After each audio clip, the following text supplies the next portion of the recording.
প্রিয় দর্শক, এই ভিডিওতে আপনি জানতে পারবেন মাইক্রোসফট এক্সেলে কিভাবে ডাইনামিক ক্যালেন্ডার তৈরি করবেন।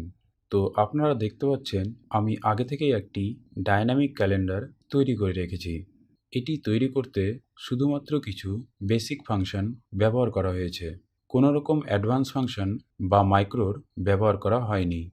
তো ডাইনামিক ক্যালেন্ডারটি তৈরি করার জন্য সবার প্রথমে এই সেলটিতে সানডে লিখে র ওয়াইজ ড্র্যাগ করে স্যাটারডে পর্যন্ত ড্র্যাগ করে নেব। এরপর নিচে আরও 6টি করে সেল সিলেক্ট করে বর্ডারে ক্লিক করে অল বর্ডারে ক্লিক করব। এরপর এই দুটি সেল সিলেক্ট করে মার্চান্ট সেন্টারে ক্লিক করব। এই সেলে একটি সালের নাম লিখে নেব।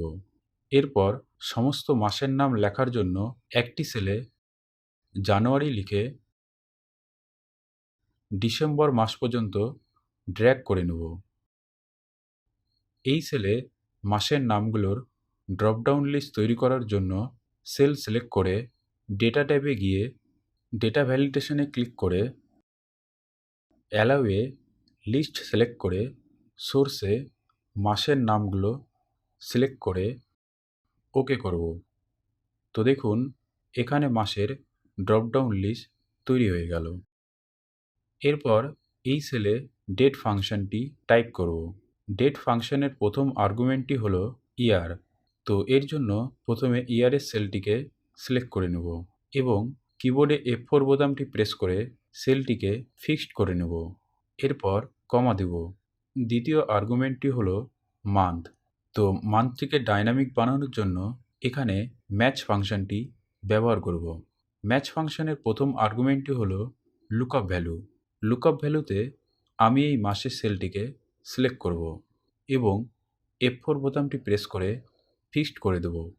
এরপর কমা দিয়ে লুকআপ অ্যারেতে এই মাসের সেলগুলোকে সিলেক্ট করব। এরপর কমা দিয়ে ম্যাচ ফাংশনটিকে এক্স্যাক্ট করার জন্য এখানে 0 টাইপ করব। ব্র্যাকেট ক্লোজ করে কমা দিব। লাস্ট আর্গুমেন্টটি হলো ডে। ডেতে আমাদের প্রথম ডেটটি সবার প্রথমে প্রয়োজন, তাই আমি এখানে 1 টাইপ করব। এরপর ব্র্যাকেট ক্লোজ করে দিয়ে এন্টার প্রেস করব। তো দেখুন এখানে ডিসেম্বর মাসের প্রথম ডেটটি শো করছে। এখন আমি এখানে যেই মাসটি সিলেক্ট করব সেই মাসের প্রথম ডেটটি এখানে শো করবে। এরপর পরের সেলে উইকডে ফাংশনটি অ্যাপ্লাই করব। উইকডে ফাংশনের প্রথম আর্গুমেন্টটি হলো সিরিয়াল নাম্বার। সিরিয়াল নাম্বারের জন্য এই ডেটের সেলটিকে সিলেক্ট করব এবং F4 বোতামটি প্রেস করে সেলটিকে ফিক্সড করে দেব। কমা পরের আর্গুমেন্টটি হলো রিটার্ন টাইপ। তো এখানে দেখুন অনেকগুলো অপশন দেওয়া আছে। আমি এখানে দ্বিতীয় নাম্বার অপশনটি সিলেক্ট করব, কারণ 1 জানুয়ারি 2024 মনডে, তাই মনডেকে 1 নাম্বার দেব এবং সানডেকে 7 নাম্বার দেব। ডাবল ক্লিক করে রিটার্ন টাইপটিকে সিলেক্ট করে ব্র্যাকেট ক্লোজ করে এন্টার করব।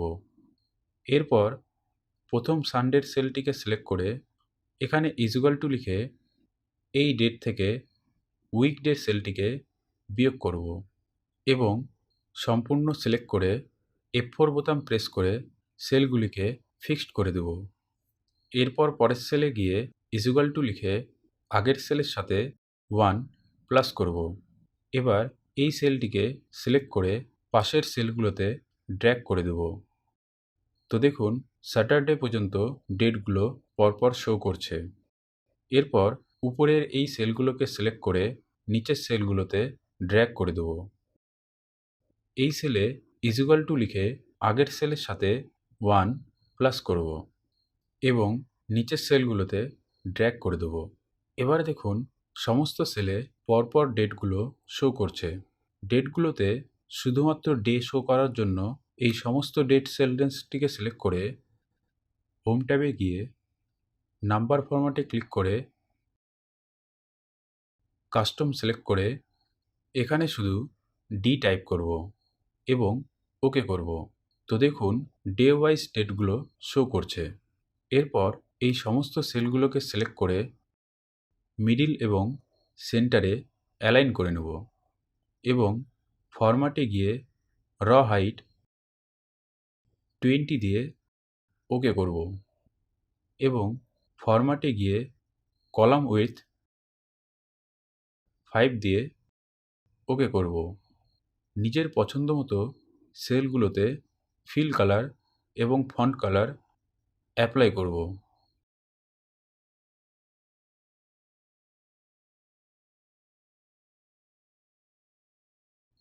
এবার এখানে দেখুন আগের মাসের এবং পরের মাসের ডেটগুলো সেম কালারে শো করছে।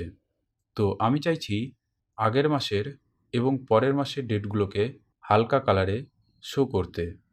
তো আগের মাসের ডেটগুলোকে হালকা কালারে শো করানোর জন্য প্রথমে ডেটের সেলগুলোকে সিলেক্ট করব। এরপর কন্ডিশনাল ফরম্যাটিংয়ে ক্লিক করে নিউ রুলসে ক্লিক করব।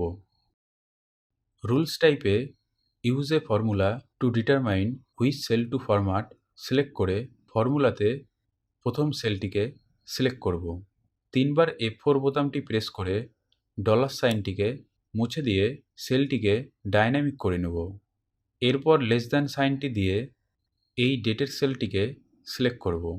এর মানে হলো এই সেলের ভ্যালু যদি এই সেলের ভ্যালুর থেকে কম হয়ে থাকে তাহলে আমি এখানে যেই ফরম্যাটটি অ্যাপ্লাই করব সেই ফরম্যাটটি আগের মাসের ডেটগুলোতে শো করবে।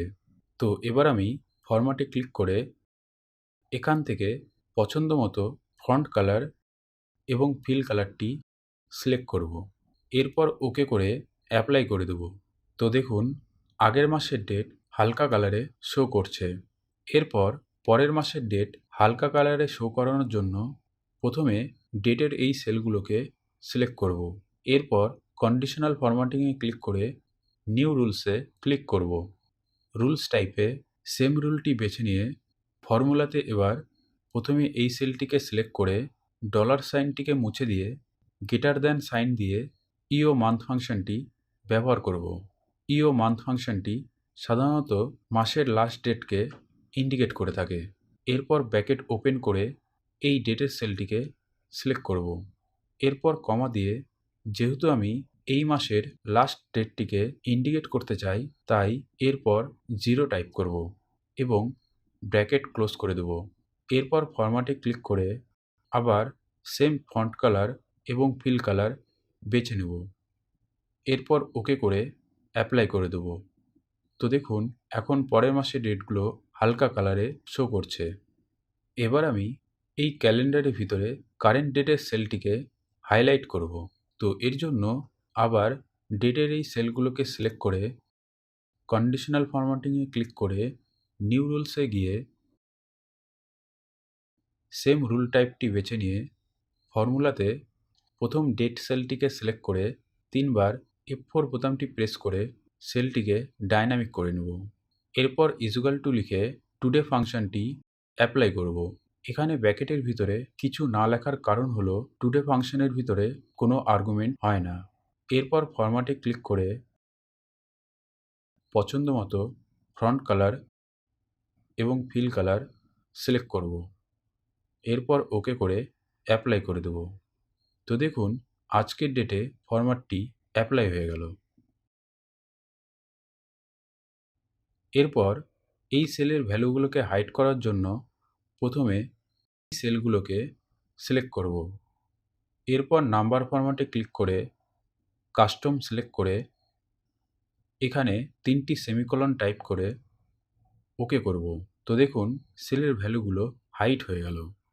এরপর এই ক্যালেন্ডারের ভিতরে এই হলিডে ডেটগুলো হাইলাইট করব। তো দেখুন আমি আগে থেকেই হলিডে ডেটগুলো টাইপ করে রেখেছি। ডেটের এই সেলগুলোকে সিলেক্ট করে কন্ডিশনাল ফরম্যাটিংয়ে ক্লিক করে নিউ রুলসে গিয়ে সেম রুল টাইপটি সিলেক্ট করে ফর্মুলাতে এবার ম্যাচ ফাংশনটি ব্যবহার করব। প্রথমে প্রথম ডেট সেলটিকে সিলেক্ট করব। ডলার সাইনটিকে মুছে দিয়ে এরপর কমা দিয়ে হলিডে ডেটগুলোকে সিলেক্ট করব। কমা এক্স্যাক্ট ডেট ম্যাচ করার জন্য 0 টাইপ করব। এরপর ব্র্যাকেট ক্লোজ করে দিয়ে ফরম্যাটে ক্লিক করে পছন্দ মতো সেল কালার এবং ফন্ট কালার অ্যাপ্লাই করব। তো দেখুন হলিডে ডেটগুলো আলাদাভাবে হাইলাইট হয়ে গেল।